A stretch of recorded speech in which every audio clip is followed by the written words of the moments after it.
RC, meron akong na-discover. Kapag ganito nangyari sa mga batteries ninyo na nakalimutan yung tanggalin, na discharge, na over discharge, ayaw na mag-charge, tingnan nyo to. Aksidente lang na discover ko na pwede pala siyang ganitoin. Ganito gagawin natin. So ayan oh. Ano na siya, 3.55, 3.37, tsaka 0 na. 3S yan eh. 3S. Yan. So nagiging 2S na lang siya. So syempre, pag i-charge mo yan dito sa LiPo, ang sasabihin sa'yo, yan, i-balance charge natin. Pag i-error yan, ayan o, cell voltage invalid. So, buhayin muna natin yung isang cell na over discharge. Lipat mo ngayon sa nickel metal hydride battery. Tapos tanggalin mo tong kanyang balance charger. Gumamit ka ng tawag dito, cell meter. Yan. Tignan mo yung kanyang mga cell. So, yung kanyang 1S 3.5, yung kanyang 2S 3.3, yung kanyang 3S 1.9. So, hindi madedetect dito yan kasi ang gusto nito standard yung voltahe. So, 0%, 3%, 1%. Gagawin natin, i-program mo yung battery mo, ilipat mo sa nickel metal hydride battery, tapos enter 22, i-check mo yung current niya 22, tapos charge mo siyang ganyan. So titignan mo to ngayong percentage kung ilan na. Pag umabot na yun ng 14%, tanggalin mo na siya, isaksak mo na sa balance charge. So putulin muna natin to kasi matagal pa yan eh. Ano pa lang eh, 5%. Kaya huwag siguro natin putulin para ano na lang makita natin. So dito sa kabila, ginawa ko na ayan, 34% na. So yan o, 22 na to, marami na karga, 51, 57, 33. Pwede na siyang i-balance charge. Tanggalin mo na to. So, kabit na natin dito sa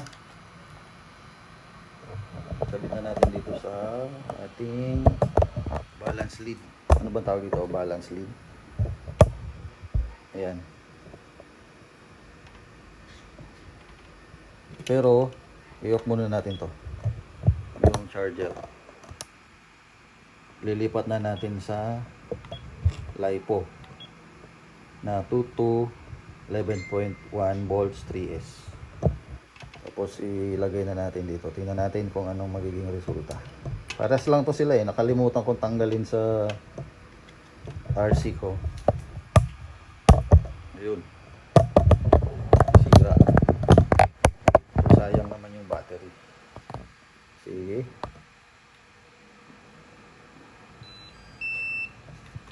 Ayan na. Wala na yung error. Charge na siya. Ganun din gawin natin dito sa kabila. Ayan. So may karga na. Nabubuhay ko yung mga luma kong battery. 2 years na yan, hindi ko nagagamit. Kasi hindi na siya balance. So ito, meron na siyang 7% pa lang, 3% pa lang. Paabutin muna natin yung to 17, 20, 21, 7%. Ito mababa pa. Paabutin muna natin ng mga 10% na naka-charge sa nickel metal hydride. The same amperage. Kung 22, 22. Kung 11, 11. Marami na akong mga battery na buhay, na resurrect. So yan, antayin muna natin yan. Ito, ano na, pwede na itago. Next week na ulit yung ibang mga battery para hindi masira.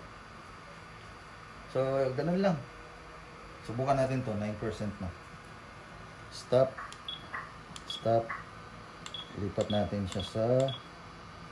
Check muna natin yung battery meter. To 10 volts.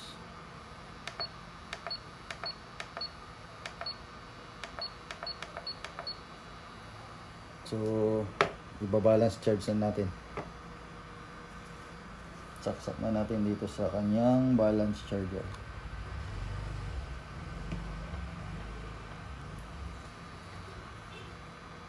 Punta na tayo sa LiPo.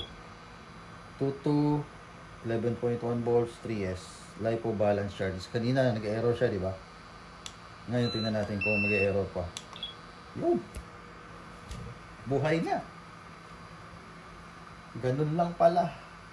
Kaya huwag nyo itapon yung mga batteries nyo na na-discharge, na over-discharge.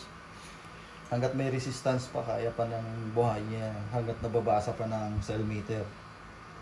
Thank you sa cell meter. So, na-discovery ko lang yon. Kakalikot ng kakalikot dahil gusto kong buhayin yung mga battery. So, thank you po. Hanggang sa ulitin. Bye-bye!